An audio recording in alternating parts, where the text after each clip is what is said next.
Hi, my name is Jim, and welcome to another episode of This Old Gun. The last thing I want to cover is my hunting knife. Now, this is not going to be period correct to any time period. What I did is I copied a 1930s Horace Kephart design knife. In case you don't know who Horace Kephart is, I grew up in western North Carolina. We've got the Appalachian Mountains. We also have Cades Cove, Tennessee. You've got that little national park right there at the corner, right around Fontana, all that stuff. The Great Smoky Mountains National Park. Horace Kephart played a huge role in getting that park designated by the government and everything set aside.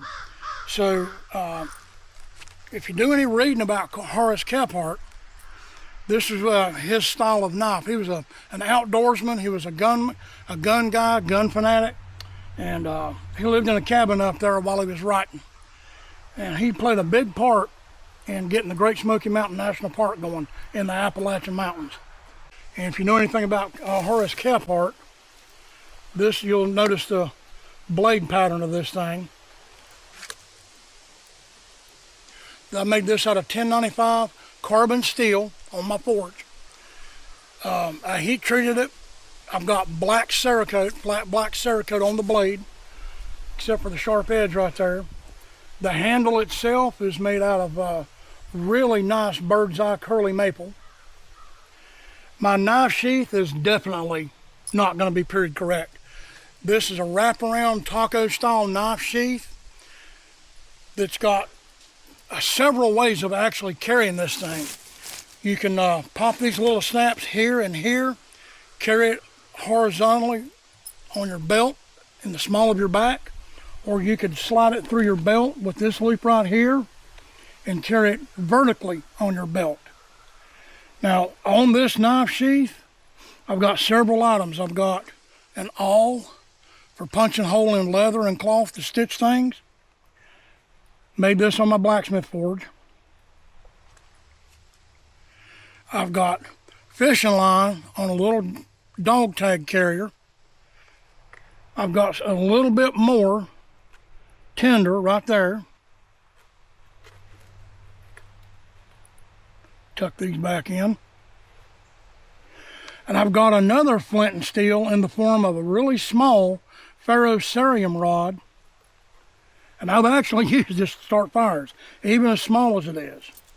Pull it out of the loop right there. So I got a tiny ferrocerium rod and a piece of titanium to strike with. Now, you can undo the chain so you can have a little bit more room. What I like to do is hold the piece steady against the tinder, and then pull the rod to get a spark. In fact, let me go ahead and do that, so that you can see that something this tiny can actually light a fire. Put my finger under it for support. Got to get through the covering. There we go. This thing's covered in black stuff to keep it from rusting, because the ferrocerium rod will rust. You get you a nice little shiny side right there going. Put this down close to your tinder, and then pull the rod backwards to get spark.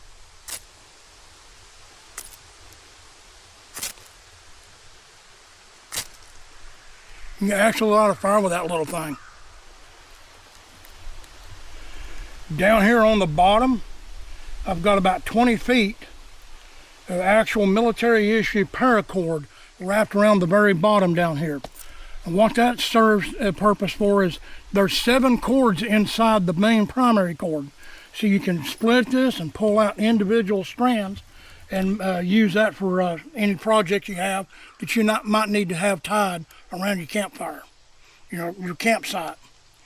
Anything that you need string for around your campsite.